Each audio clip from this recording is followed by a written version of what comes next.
Firman Tuhan hari ke-177, 26 Juni tahun 2025, 2 Korintus pasal 8 ayat 9. Perikop, bantuan orang Kristen. Firman Tuhan pada hari ini di hari yang ke-177 diambil dari 2 Korintus pasal 8 ayat 9. Perikop adalah bantuan untuk orang Kristen.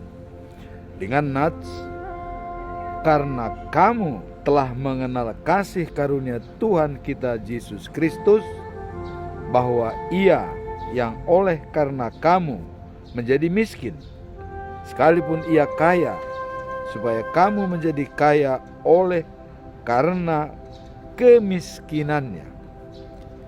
Sebagai pedoman kita selama bulan Juni adalah diambil dari 2 Korintus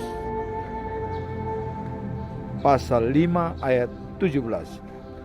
Transformasi spiritual dan hidup baru menjadi bersama dengan Kristus, supaya tetap menjadi saluran berkat bagi semua orang tanpa kecuali.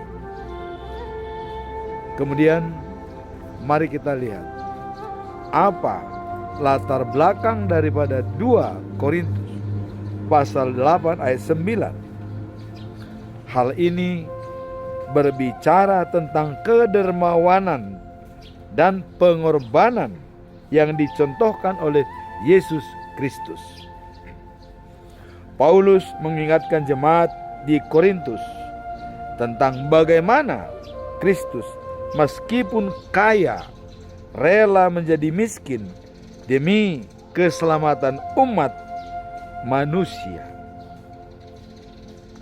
sehingga mereka yang miskin dapat menjadi kaya melalui kasih karunia-Nya. Para teolog memprediksi dan menjelaskan bahwa betapa pentingnya kedermawanan dalam iman Kristen, di mana setiap kekayaan yang kita miliki harus digunakan untuk memberdayakan dan membantu sesama. Jadi kedermawanan bukan hanya terkait dengan materi, tetapi juga dalam sikap hati yang penuh kasih dan kepedulian tentang orang lain. Empati artinya merasakan apa yang dirasakan oleh orang lain. Nah, dalam hal ini kalau kita melihat dalam Kolose pasal 3 ayat 23, kita bekerja dengan sepenuh hati, setulus hati untuk Tuhan dan bukan untuk manusia. Itulah yang menjadi pedoman kita. Kemudian dalam Mazmur 119 ayat 105 dikatakan bahwa firman-Mu pelita hatiku dan terang bagi jalanku. Dengan demikian, dengan mencontoh kedermawanan yang diberikan oleh Yesus adalah rela menjadi miskin demi kemaslahatan umat, bukan untuk pribadi tetapi juga untuk semua orang tanpa kecuali etnis, suku dan golongan. Kita harus menjadi saluran berkat kepada siapapun. Itulah latar belakang dalam 2 Korintus pasal 8 ayat 9. Sekarang apa tujuan utama? Tujuan utama dalam hal ini adalah menunjukkan contoh kedermawanan dan pengorbanan yang dilakukan oleh Yesus Kristus yang menjadi miskin demi keuntungan rohani umat manusia. Jadi dia rela menjadi miskin untuk keuntungan rohani umat manusia. Artinya mau berkorban. Pentingnya berbagi dan memberikan kepada sesama sebagai bagian dari iman Kristen. yang sejati. Jadi iman Kristen yang sejati adalah berbagi bagi semua orang. Dalam Amsal pasal 19 ayat 17 dikatakan, barang siapa membantu orang miskin sama dengan memberikan pinjaman kepada Tuhan. Jadi kalau kita membantu orang miskin sama dengan meminjamkan Tuhan, itu pasti akan dikembalikan dan dibalasnya dengan sempurna kepada kita. Jadi kalau kita berbuat baik, itu menjadi diperhitungkan oleh Tuhan Allah. Kemudian dalam Galatia 6 ayat 9 dikatakan, jangan jemu-jemu berbuat baik, karena kita akan menuai pada saatnya apabila kita tidak lemah. Yakobus 2 ayat 17 dikatakan, iman tanpa perbuatan adalah mati.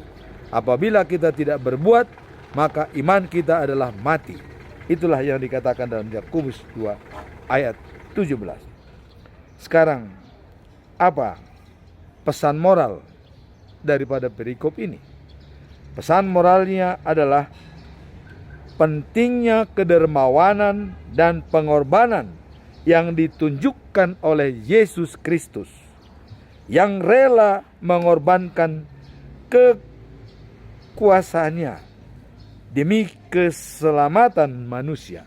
Dia berkorban demi keselamatan manusia untuk menebus dosa-dosa daripada semua orang. Kita diperintahkan mengikuti teladan tersebut untuk memberi bantuan kepada sesama, khususnya mereka yang membutuhkan. Seperti tadi, membantu orang miskin adalah sama dengan memberikan pinjaman kepada Tuhan. Dan Tuhan mengatakan, apa yang kau berikan kepada orang ini adalah sama dengan membantu atau memberikan kepada Tuhan. Sekarang, apa implementasi daripada perikop ini? Dalam kehidupan sehari-hari dapat dicerminkan melalui sikap kedermawanan dan pengorbanan. Orang yang dermawan berkorban itu akan diperhitungkan oleh Tuhan Allah, yang dijadikan teladan oleh Yesus Kristus. Orang kaya rela jadi berkorban demi keselamatan rohaninya dan juga umat.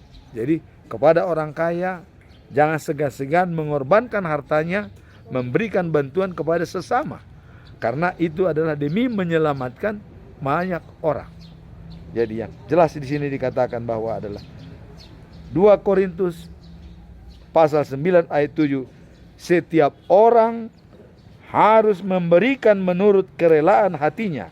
Jangan bersedih, jangan dengan paksaan, tapi harus dengan isi hati yang tulus. Memberi adalah mendapatkan. Kita memberi menolong, dan itu sama dengan memberikan pinjaman kepada Tuhan. Tuhan akan membalaskannya.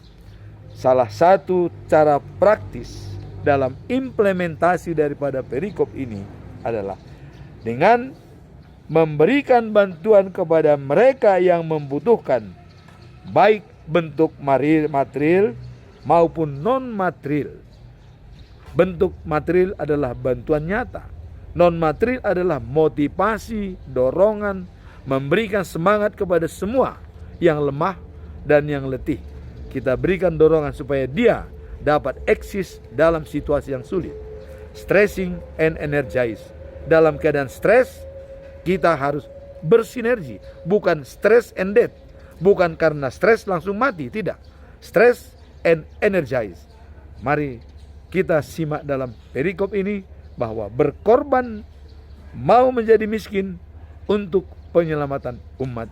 Teladan yang diberikan oleh Yesus Kristus, semua orang yang dermawan harus berani menjadi miskin demi penyelamatan umat. Itulah firman Tuhan pada hari ini. Semoga firman ini menjadi bekal bagi kita dalam kehidupan sehari-hari. Amin. Tuhan memberkati.